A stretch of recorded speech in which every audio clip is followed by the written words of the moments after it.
কোন মাছ ফ্রাই করছি প্রথমে, তাহলে আপনার এই পরিমাণ মতন হলুদ, তারপরে আছে আপনার এগুলো হচ্ছে মরিচ, এক বেলার জন্য 6 জনের 6 পিস মাছ, ধনিয়া পাতা,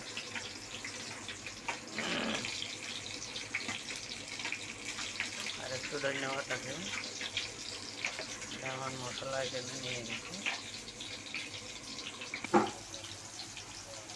আলু ভাজা দিচ্ছি মাছের জন্য, আলু ফ্রাই করছে, আলু আমার মাছ ফ্রাই হয়ে গেছে, মাছ ফ্রাই হয়ে গেছে। এটার টমেটো সস, আমি প্রথমে তেল দিয়ে দিয়েছি, এখন দেবো আদা রসুন, এটা হাঁচামরিচ, আছে পেঁয়াজ,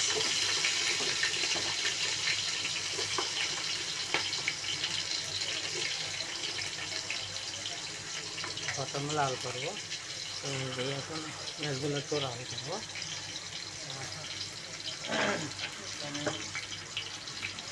এক চামচ লবণ, আর একটু করে 10 চামচ লবণ দেবো। আমার পেঁয়াজগুলো লাল হয়ে গেছে, এখন এইটা একটু টমেটো সস,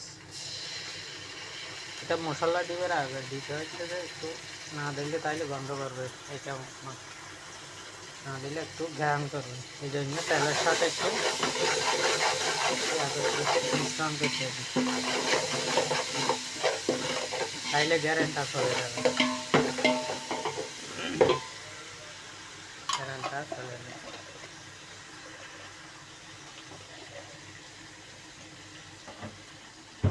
চলে যাবে, তখন আমি এই মশলার পানি মিশ্রিত করে মশলাগুলো দিয়ে দিচ্ছি, এখন এগুলো একটু ভুনবো, ওর সাথে আরও আছে আপনার টমেটোগুলো দিন, টমেটোগুলো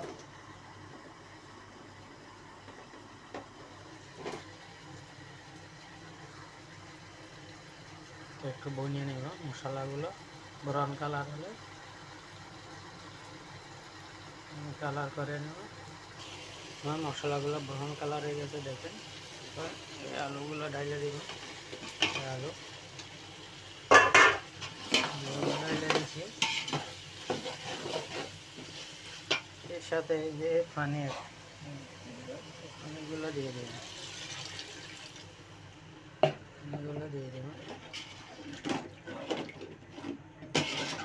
একটু বয়েল হলে এর উপরে মাছগুলো ডাইলে দেব, এখন একে একে মাছগুলো বসাই দেব, মাছগুলো করে এগুলো বসাই দিতে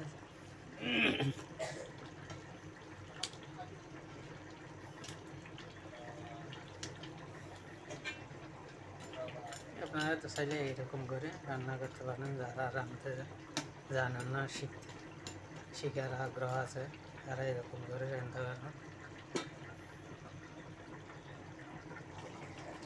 দর্শক বন্ধুরা, আমার কই মাছ রান্নাটা শেষ, এখানে শেষ পর্যায়ে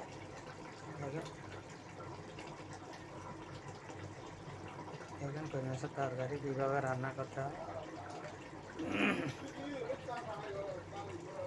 ধন্যবাদ সবাইকে, ভিডিওটা দেখে লাইক শেয়ার করবেন, ধন্যবাদ সবাইকে।